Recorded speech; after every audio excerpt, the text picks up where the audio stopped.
Você já tem a sua lição? Estamos estudando aqui o curso do vencedor e a cada semana vamos aprendendo um pouquinho mais, vamos descobrindo um pouco mais do que a Escritura tem a nos ensinar. Alguns conceitos já conhecidos por nós, outros são novidades e a gente vai assim aprimorando e aprendendo um pouco mais com Deus. Hoje o nosso assunto é o plano original. E certamente que o plano original de Deus é melhor do que tudo que veio depois. E nós vamos entender no decorrer da lição. Começando aqui. Em todas as fases da nossa caminhada, sempre é bom pararmos para verificar em quais princípios estamos pautando nossa vida. Devemos verificar se ainda estamos trilhando o caminho eterno, alicerçado em Jesus Cristo, a pedra fundamental da nossa fé, ou se nos enveredamos por caminhos atrativos e passamos a trilhar o caminho largo que leva à perdição. Dá uma paradinha aqui, por favor. Sabe, e nem tudo que começa bem, termina bem. Deveria ser desse jeito. Começou bem, deveria terminar bem. Só que Paulo escreve à igreja dizendo que eles começaram no espírito e estavam terminando na carne. A Bíblia relata para nós que uma preocupação de Paulo era exatamente o fato de que alguns haviam se deixado enganar. Ele diz, a minha preocupação é que vocês também caiam na mesma tentação que Eva caiu no princípio. Começaram bem, começaram no espírito, mas alguns terminam na carne. Começam bem espiritualmente, mas nem todos perseveram até o fim. Não deveria ser assim. E por que às vezes não é desse jeito? Porque às vezes a pessoa no meio do caminho começa a deixar outras coisas chamarem a sua atenção e elas vão deixando a fé, vão deixando o que a palavra fala, negocia uma coisinha aqui, negocia outra lá e quando se percebe já está desviada do Evangelho. Porque não é da noite para o dia que as pessoas se perdem. Uma coisinha pequena, a pessoa diz, tudo bem. Ela remedia aquele dia, ela aceita mais um pouquinho, ela aceita outra coisa, e quando ela se dá conta, ela já aceitou um monte de coisa. É aquela história, onde passa um boi, passa uma boiada. Não é? Então começa a aceitar uma coisinha, outra, e daqui a pouco, tudo que Deus falou, a pessoa está desprezando. Então vigie, para não cair na cilada de Satanás. Continuando na nossa lição. Entrai pela porta, o quê? Estreita, porque larga é a porta e espaçoso o caminho que conduz à perdição, e muitos são os que entram por ela. E porque estreita é a porta e apertado o caminho que leva à vida, e poucos há que a encontrem. Então tem muita gente que prefere a porta larga, o caminho largo, porque pode passar levando o que quiser. Pode passar por esse caminho adulterando, esse caminho, essa porta larga, esse caminho largo, pode passar contaminando-se com o pecado, pode passar por esse caminho aceitando as sugestões do maligno, vivendo uma vida promíscua, mentirosa, desonesta, enfim, é um caminho largo. Então a pessoa acha que pode. E hoje não é difícil você encontrar a igreja para todos os gostos. Então alguém diz, a igreja é uma igreja, então pode ser que tá bom. Não é bem assim. Nós temos que olhar para as Escrituras e ver o que é que a Escritura fala. E ver que caminho se está trilhando ali. Então nós temos que viver o que a palavra de Deus fala. A palavra de Deus é o nosso parâmetro, não é outro não. Então nós temos que vir pelas Escrituras, amém? Continuando, caso tenhamos nos desviado de algum trajeto estabelecido por Deus, com a ajuda do Espírito Santo, devemos nos arrepender e voltar à vereda antiga, o caminho apertado. Vereda antiga significa isso, vereda é caminho estreito. Então é o caminho estreito, antigo que Deus estabeleceu. Assim diz o Senhor, ponde-vos nos caminhos, e vede, e perguntai pelas veredas antigas, quer dizer, o caminho estreito. Qual é o bom caminho? E andai por ele, e achareis o quê? Descanso para a vossa alma. Jeremias 6, verso 16. Então nós vamos encontrar o descanso que a gente precisa nesse caminho estreito. O caminho largo não vai nos trazer descanso, vai nos trazer sofrimentos, problemas. Então viver fora da presença de Deus, na desobediência, na rebeldia, no pecado, nos vícios e tantas outras práticas, vai levar a pessoa a sofrimento à vontade. Não adianta, é engano completo. Quando Deus diz para a gente, não faça, Ele não está querendo nos podar ou nos impedir de alguma coisa. Ele está querendo evitar o sofrimento para a nossa vida. É como nós, pais, quando queremos orientar os filhos, dizendo, vigie, cuidado com isso. Olha, essa amizade não é boa para você. Não é que a gente não quer que ele tenha amizade. O que a gente não quer é que ele se perca com as más amizades. Então a preocupação do pai é esta. Também a preocupação do nosso Pai Celestial. Não é diferente. Ele nos quer andando no caminho. Amém? Vamos lá. O plano original.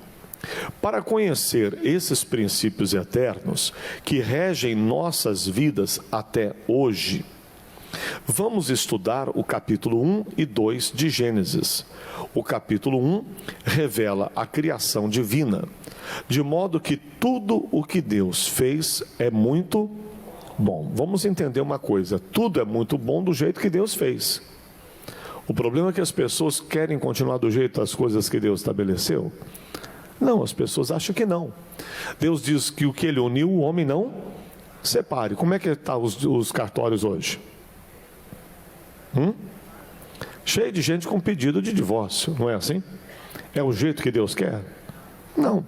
Você lembra o próprio Senhor Jesus falando com Moisés, quando naquele tempo, ainda lá atrás, olha quanto tempo atrás, já existia esse problema.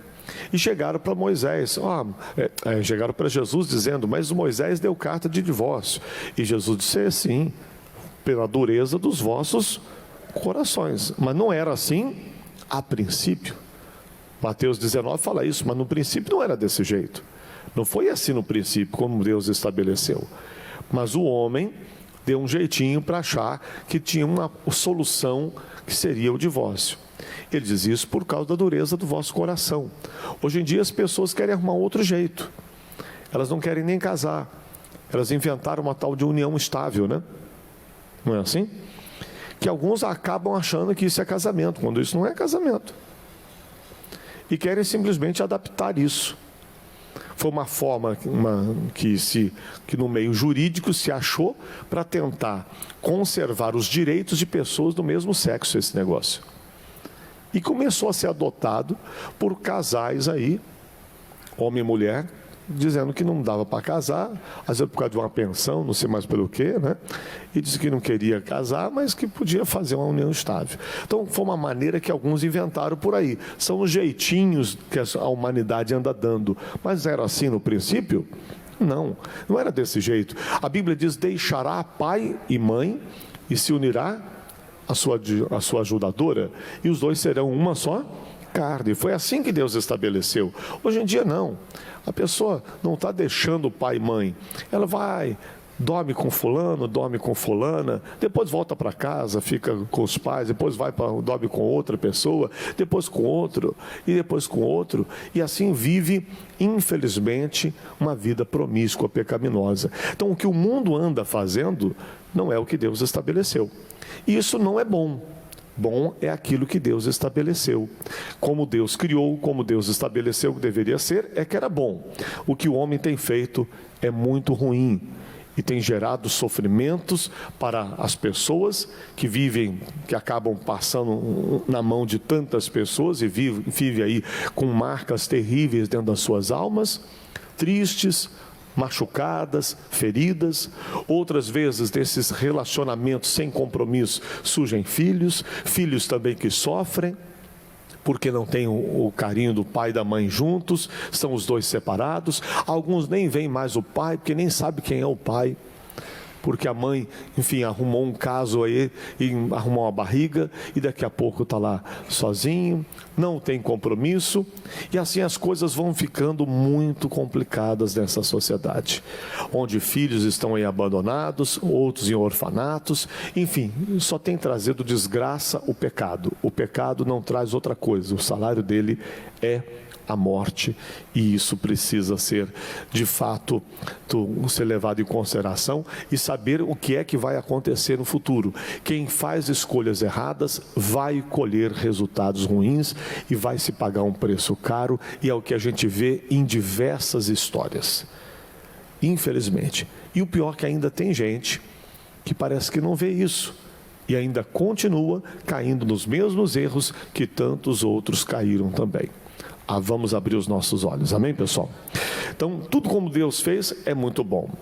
Céus e terra, mar, vegetação, animais, o ser humano.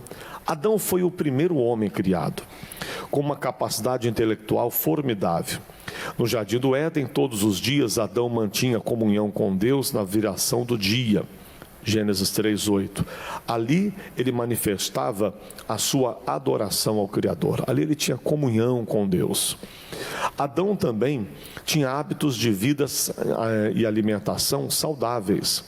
Hoje vivemos na era da indústria alimentícia, que, se por um lado facilita nossa vida, por outro usa substâncias que não são saudáveis, ou não tão saudáveis, como sódio e tantas outras coisas. Isso sem falar no conforto da tecnologia, que nos tornou parte da sociedade preguiçosa e sedentária. Precisamos nos libertar e voltar a ter hábitos saudáveis, pois tudo o que Deus fez é muito bom. Claro que é muito fácil, né? E é muito, assim, prático. Você chegar em casa, pega uma batata já fatiada, né, em palitos, e já faz o negócio muito rápido, né? É bem fácil. Antigamente o camarada ia lá, arrancava a batata, né, descascava, enfim, e preparava, e dava muito mais trabalho. Só que os exercícios que o ser humano fazia para plantar, para colher, a caminhada que a pessoa fazia para ir a determinado lugar, ou mesmo quando tinha que comprar, já ir num hortifruti, num lugar desse. Hoje em dia as pessoas pedem tudo para se entregar em casa, né? Até mercado já existe dessa forma. A pessoa já não precisa mais ir no banco, ela num aplicativo do celular, ela faz tudo, faz as transações bancárias, tudo, facilita tudo, não é assim? A tecnologia, tudo isso facilita tudo. Por um lado, é muito positivo. E por outro, a pessoa não levanta nem mais do sofá para trocar de canal. Nem isso faz. Resultado, as pessoas vão ficando cada vez mais sedentárias. E as consequências disso também são doenças, são a obesidade e mais uma porção de outros problemas que vêm por conta de tudo isso, né? Além do fato de que nós vimos agora há pouco, que na viração do dia, Gênesis 3:8, o homem tinha comunhão com Deus. Mantinha uma vida de comunhão com Deus. Olha que coisa. Todo dia, a viração do dia. Será que o homem mantém um momento de comunhão com Deus diária? Ou será que está difícil arrumar um espaço na agenda para Deus? Deus volta semana que vem, que essa semana minha agenda está cheia. Não é? A coisa está meio complicada para mim, que eu estou com a agenda lotada. Mas antes não. Todos os dias o homem tinha comunhão com Deus. Tudo que Deus fez é muito bom, né? Continuando na nossa lição, então. Adão também, então, eu já vi essa parte. Vamos lá. Primeiro casal. Após algum tempo, Deus viu que não era bom que o Adão estivesse só. Vamos ler de novo isso? Após algum tempo, Deus viu que não era bom que o Adão estivesse só. Olha para mim aqui, por favor. Estar só faz parte da vida humana. Esse tempo de estar só é importante, tanto para o homem como para a mulher. Porque Adão estava só, mas estava só com Deus, não é? Ele mantinha uma vida dele com Deus. Ele não tinha uma namorada, ele não tinha uma esposa, mas ele tinha a Deus. Aliás, ele não tinha nem pai, nem mãe, nem irmãos, não é? Adão não tinha ninguém. Ele foi o primeiro homem. Ele só tinha os animais, tinha um jardim para cuidar, mas ele tinha Deus. Então ele mantinha uma vida com Deus diária. Esse tempo de estar só é importante para o ser humano. Estar só é uma fase importante da vida para que o homem possa se achar com Deus, descobrir quem ele é, descobrir quem de fato eu sou em Deus, e quando ele encontrar aquela pessoa certa, para poder iniciar um namoro, um noivado e chegar a um casamento, ele não vai encontrar alguém para suprir um vazio que ele não supriu em Deus. Está me entendendo? Ele já é completo em Deus. Ele não vai casar porque ele precisa ser feliz. Ele não vai casar porque ele é uma pessoa triste. Ele não vai casar porque ele tem outros problemas vazios dentro dele. Ele vai casar porque sentiu que chegou o momento para isso. Está na hora de eu encontrar essa pessoa e de fato construir uma família, uma vida a dois. E não porque ele está cheio de problemas que ele não supre em Deus, cheio de vazios que ele não completa em Deus, e aí ele vai tentar suprir esse vazio num relacionamento com alguém. Porque se ele fizer dessa forma, ele vai se frustrar, porque essas pessoas com quem ele pode se relacionar não vai suprir o que ele tem de necessidade. E aí ele vai ficar frustrando-se ali. Não conseguiu, ele tenta uma outra pessoa. Não conseguiu, ele tenta uma outra pessoa. Não conseguiu, ele tenta mais uma, e mais uma, e mais uma, e só Deus sabe onde ele vai parar com tudo isso. Diferente de quando essa pessoa está completa em Deus, ela sabe que chegou o momento, ela tem a prioridade de buscar o reino de Deus em primeiro lugar, e aí ela então está completa em Deus, e diz: meu Deus, eu quero encontrar essa pessoa certa. Coloque essa pessoa no meu caminho. Me ajude a encontrar, dirá esse homem, aquela mulher que será a minha esposa, aquela que o Senhor tem para mim. Aquela mulher que vai orar e vai dizer: meu Deus, eu quero encontrar aquele homem, que de fato vai ser o meu marido, que vai me complementar. Sabe, quando os dois estão plenos na presença de Deus e encontram pessoas plenas, é muito mais fácil esse relacionamento do que quando pessoas que estão cheias de vazios dentro de si e querem suprir uma coisa um com o outro, suprir esse vazio com alguém que ele encontrou e não consegue. E aí as coisas complicam, porque vão para um relacionamento já cheio de dificuldades.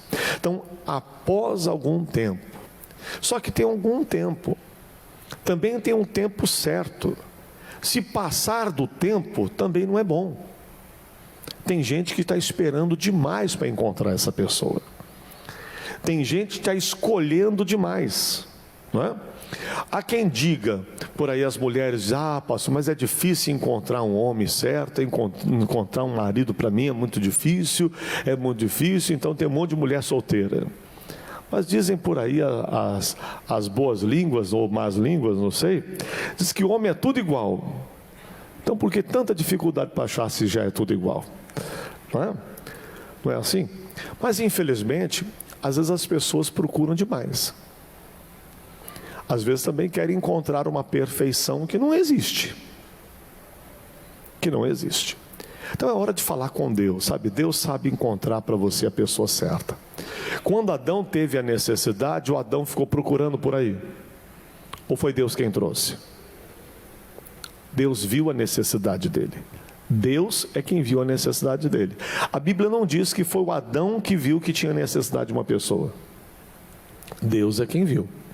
E o Adão, mantendo um relacionamento com Deus, talvez até já tivesse falado isso com o Senhor, talvez tivesse dito: Senhor, eu andei reparando os animais, Eles têm casais. São casais de animais. Por que eu não encontro essa pessoa? Não existe? O senhor ainda não fez? O senhor ainda não fabricou essa pessoa? E um dia Deus então dá um sono nele e tira da costela e faz a Eva para ele. Vamos continuar na nossa lição.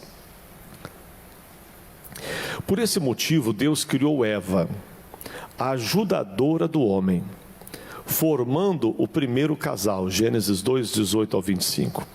Diferente de Adão, criado do pó da terra, foi assim que o Adão foi criado, Eva foi formada do próprio Adão. Interessante isso, né? Isso não ficou registrado à toa, mas para entendermos que a mulher não seria independente do homem. Ela o ajudaria, já que era uma só carne. E da costela que o Senhor Deus tomou do homem, formou uma mulher e trouxe-a a Adão. Então quem trouxe foi Deus. E disse a Adão: esta é agora osso dos meus ossos e carne da minha carne. Esta será chamada varoa, porquanto do varão foi tomada.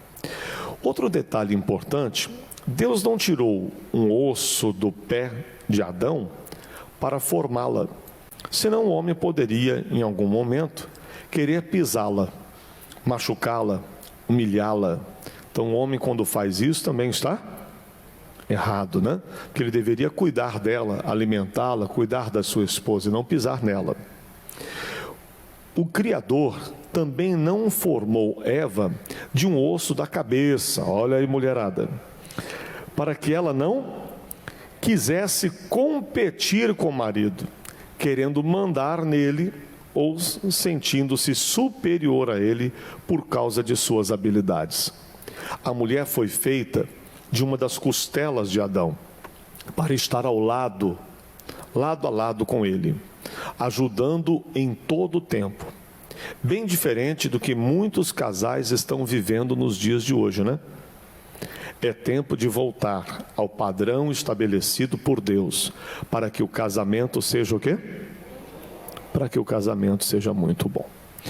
Infelizmente, como existe competições às vezes entre marido e esposa, porque o emprego que ele tem, porque o emprego que ela tem.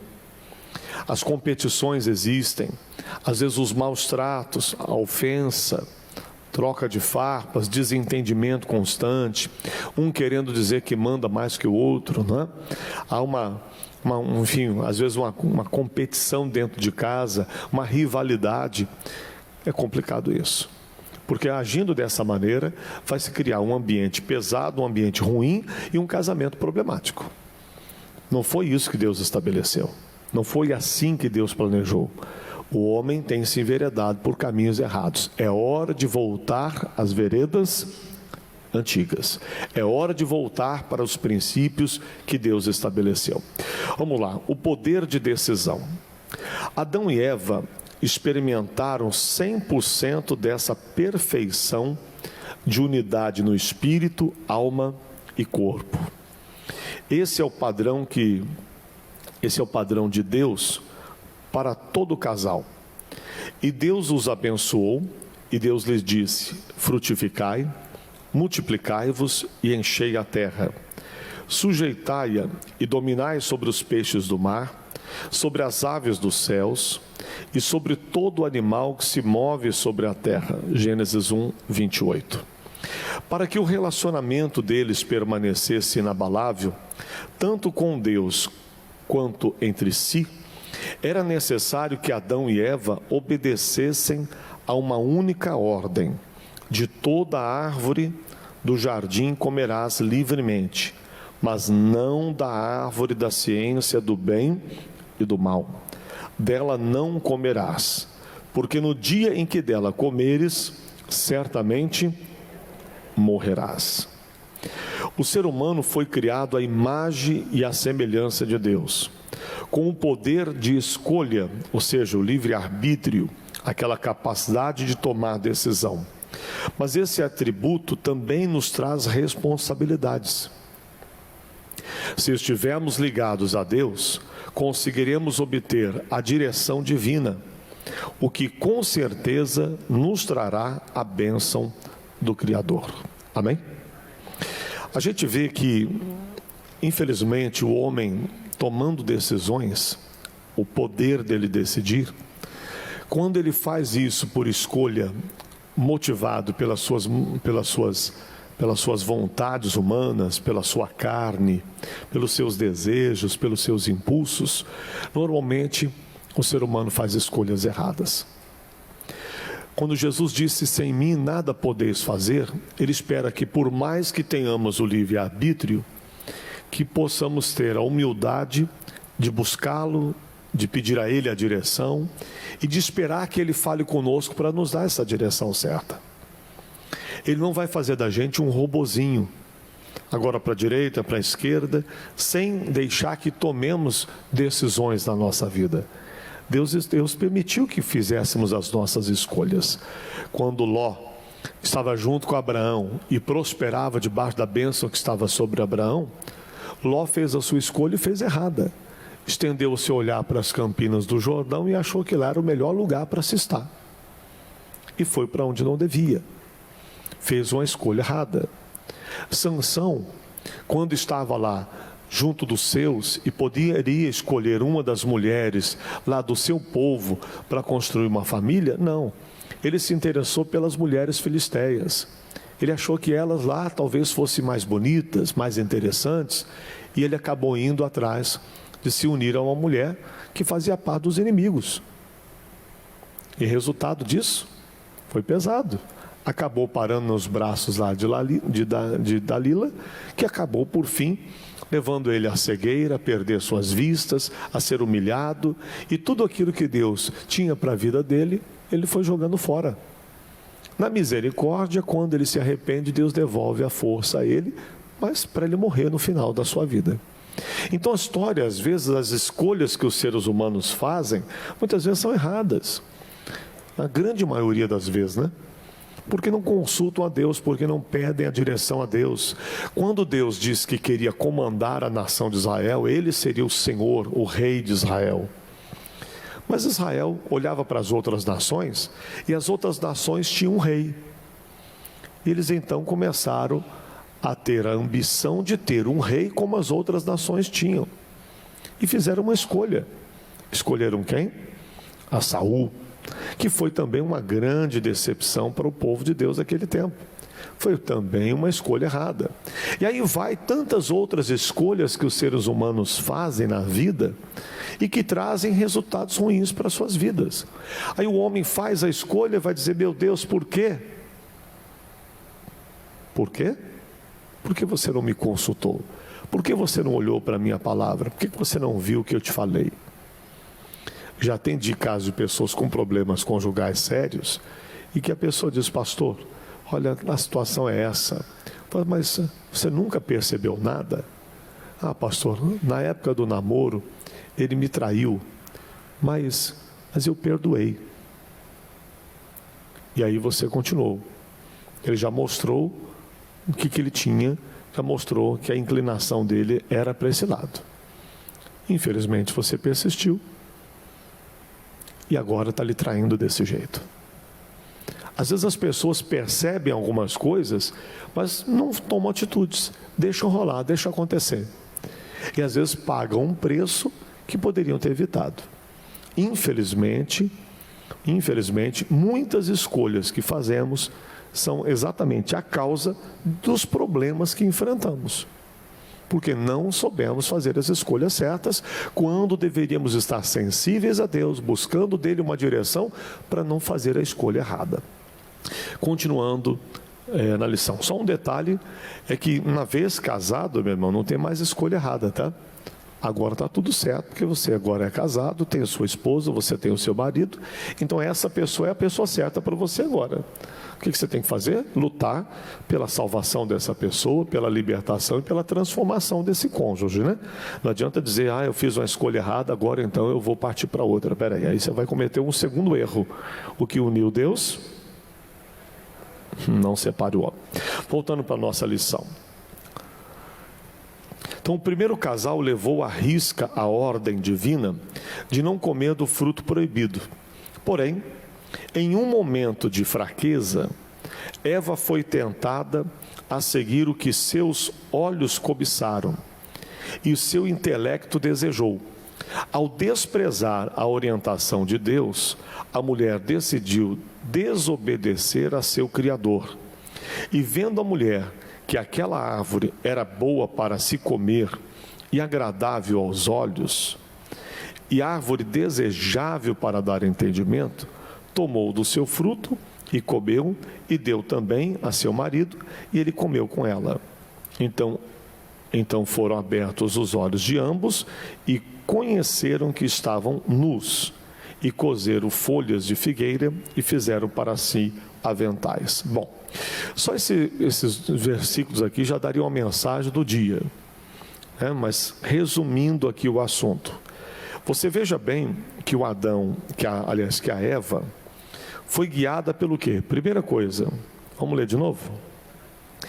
E vendo a mulher que aquela árvore era boa. Primeira coisa aí, ela foi guiada por aquilo que ela viu, os olhos. Você lembra de Jesus dizendo que os nossos olhos são a candeia do nosso corpo? Se os nossos olhos forem maus, quão grandes serão as trevas em nós? Os olhos de Eva nessa hora foram maus, porque ela olhou e cobiçou o que Deus tinha dito para ela que era proibido. Há quem diga por aí nesse mundo, o mundano, o perdido, costuma dizer que o que é proibido é mais gostoso. Já ouviu pessoas falando assim? Pois é, né?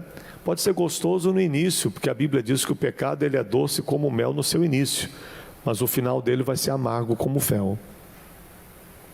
Então não tem nada de gostoso, tem de destruidor aí esse negócio. E a Eva olhou e disse que era agradável aos olhos, mas nem tudo que reluz é ouro, né, pessoal? Nem tudo que é agradável aos olhos vai ser bom para a sua vida. Então as pessoas às vezes são guiadas por aquilo que elas veem. O justo viverá? Não é pela vista, mas a Eva foi guiada pela vista. Então muito cuidado com o que você vê, porque nem sempre o que você vê, o que os teus olhos veem, de fato é o melhor para a sua vida. Às vezes agrada aos olhos, mas não agrada a Deus, entende? Às vezes é agradável aos olhos, mas não está de acordo com a palavra de Deus. Pode ser interessante aos olhos, e não só aos olhos, olha o que mais. E ainda, além disso, é agradável aos olhos e a árvore desejável para dar entendimento, porque o Satanás falou para ela que ela podia ser igual a Deus. Desejar para se dar entendimento. Então aí começou a cobiça intelectual dela, aquela coisa de querer conhecer. Cuidado com aquilo que você quer conhecer. A gente não precisa conhecer o proibido. A gente não precisa conhecer o que é mal para saber que aquilo é mal. Eu nunca experimentei droga na minha vida. Eu não preciso experimentar para saber que ela é uma desgraça, que ela é uma droga de verdade, que ela destrói a vida das pessoas. Eu não preciso da droga para saber disso. Eu nunca provei, nem vou provar, porque eu sei que isso não me presta. Eu não preciso experimentar para ver o que vai dar. Qual é a sensação que se tem? Não tenho a menor curiosidade para saber qual é a sensação, porque eu sei depois qual é o resultado final de tudo isso aí. Basta olhar nas Cracolândias, você vai ver que resultado que ficam essas pessoas. Dá uma olhada na vida de gente que destruiu suas vidas, suas famílias inteiras, e você já sabe qual é o resultado que vai ter esse negócio. Olha para as clínicas de recuperação de tantas pessoas que idas e vindas, sai, entra e sai e não se liberta. Aí você vê que desgraça que é essa coisa chamada droga. Então não precisa experimentar para saber que isso não presta. Não é verdade? Então a gente não precisa ir pelo conhecer o que não se tem que conhecer. Já basta você saber que aquilo que não é bom, você já conhece o que a palavra de Deus fala, e o que Deus fala para mim já é o bastante. O que Deus fala para você já é o suficiente. Então você não precisa conhecer o que não presta. Você precisa conhecer o que Deus fala sobre o assunto. Se Ele diz que aquilo é pecado, então aquilo não é bom para mim. aquilo vai me separar de Deus, aquilo vai me causar dano, aquilo vai destruir minha vida, e por fim aquilo vai me levar para o inferno. Então aquilo não é bom para mim.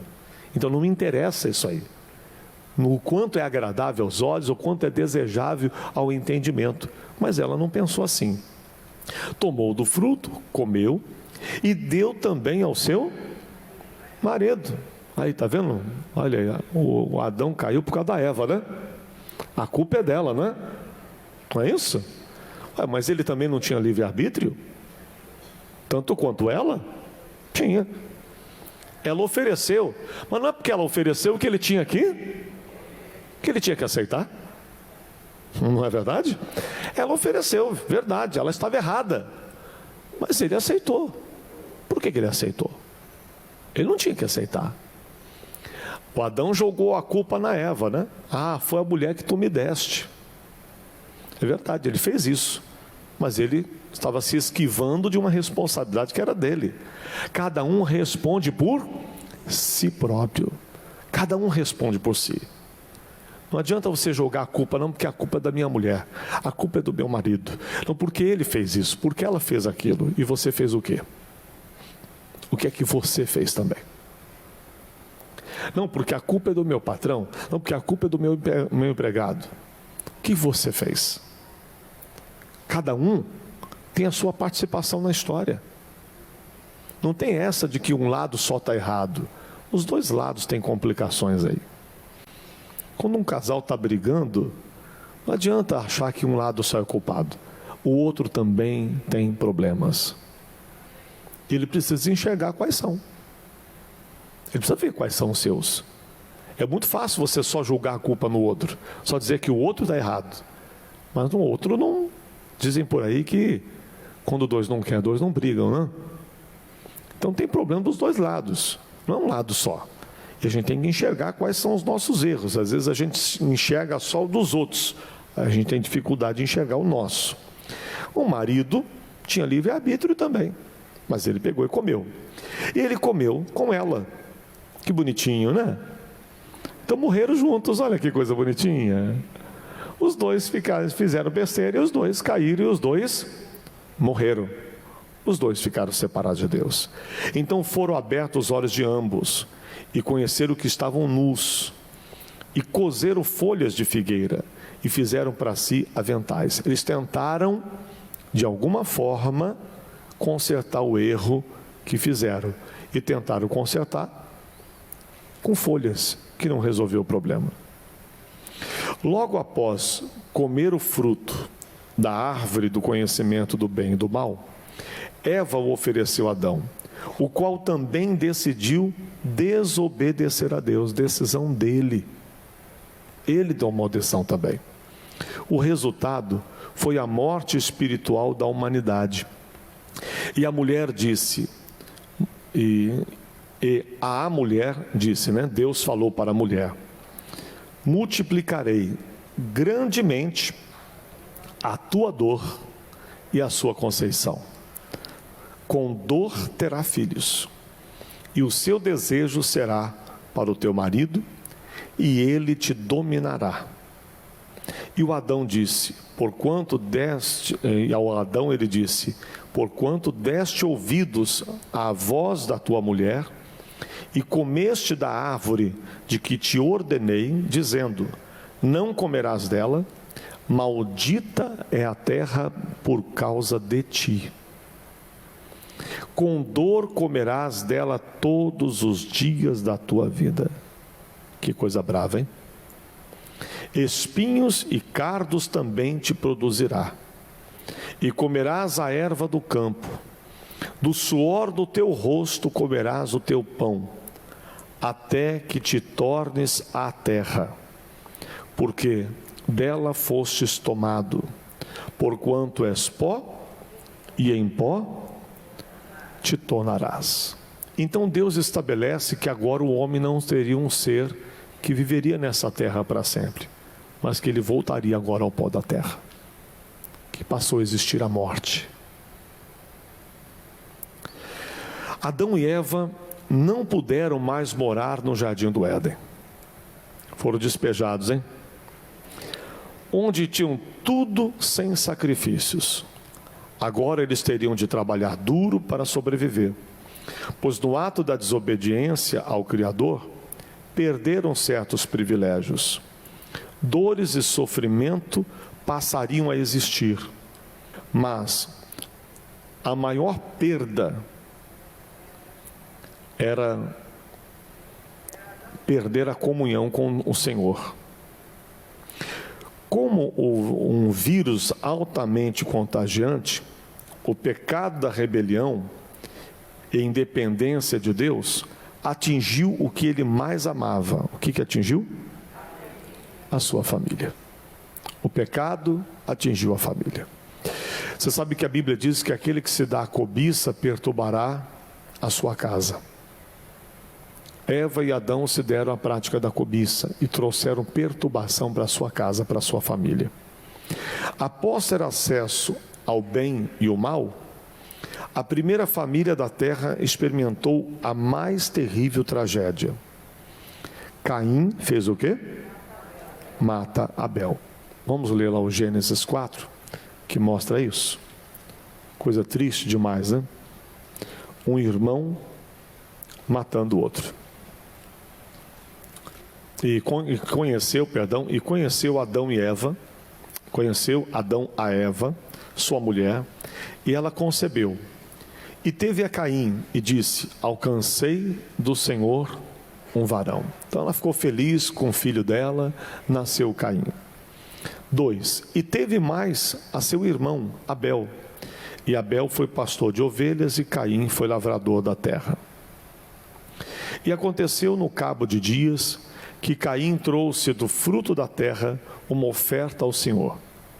E Abel também trouxe dos primogênitos das suas ovelhas e da sua gordura. E atentou o Senhor para Abel e para a sua oferta.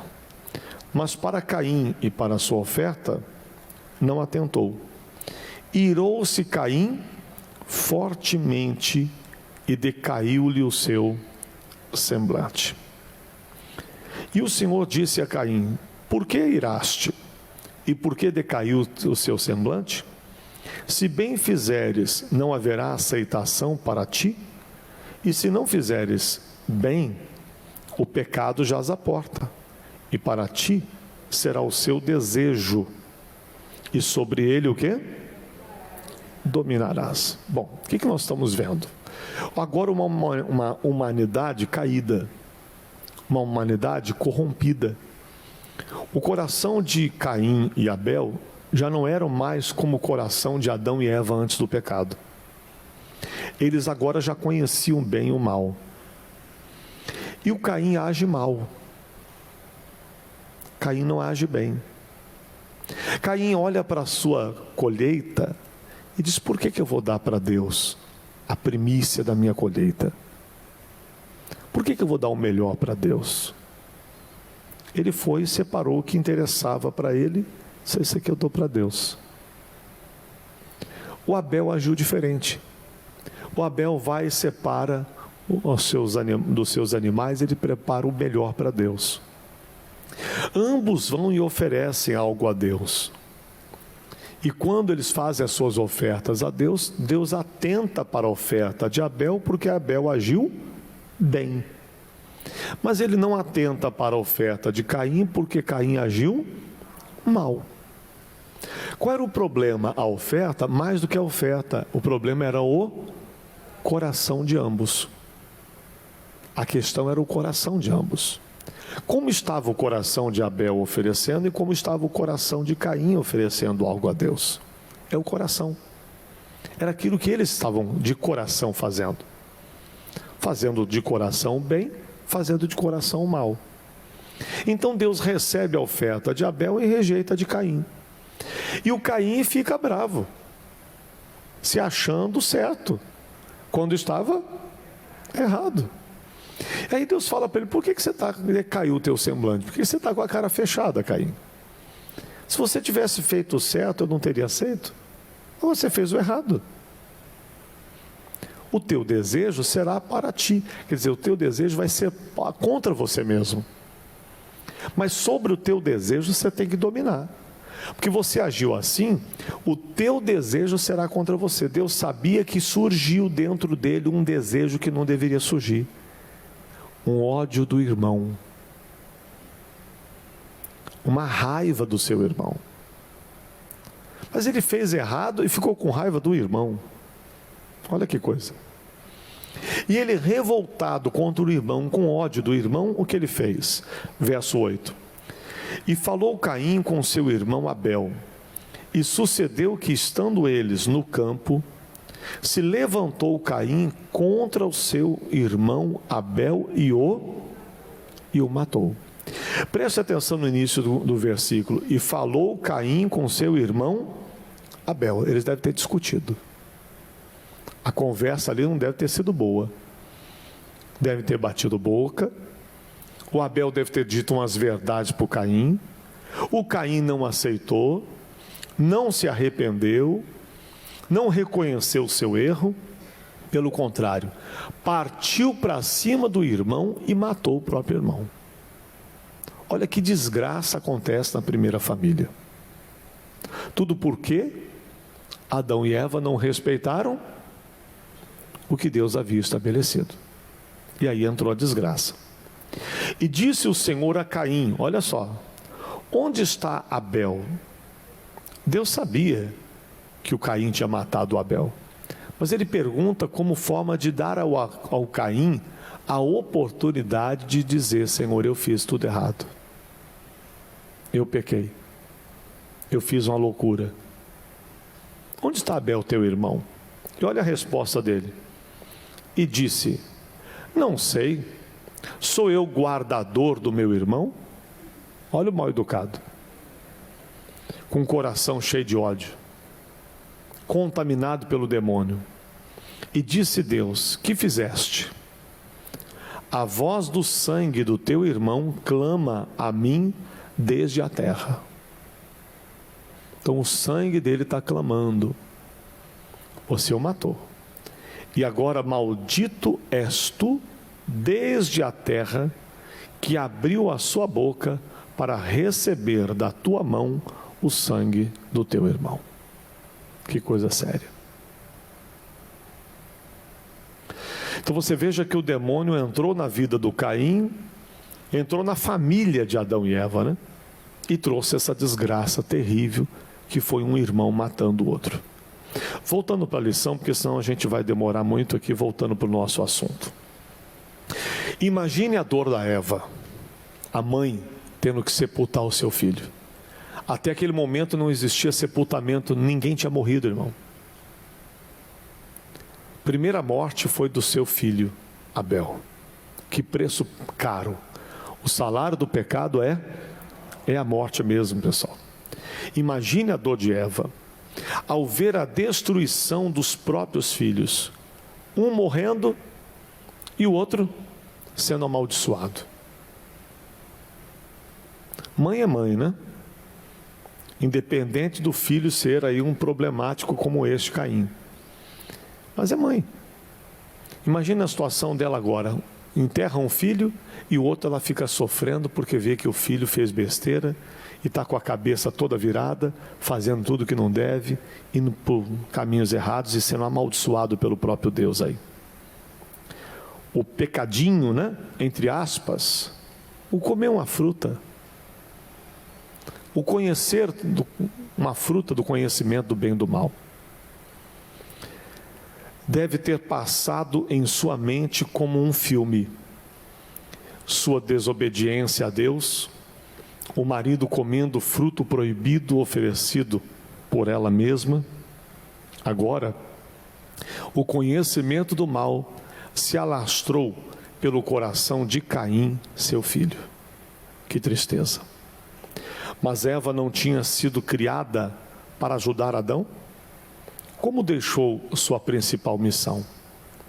É esse o resultado de ceder à tentação, de agir por conta própria, de cobiçar, de abrir a porta para o pecado.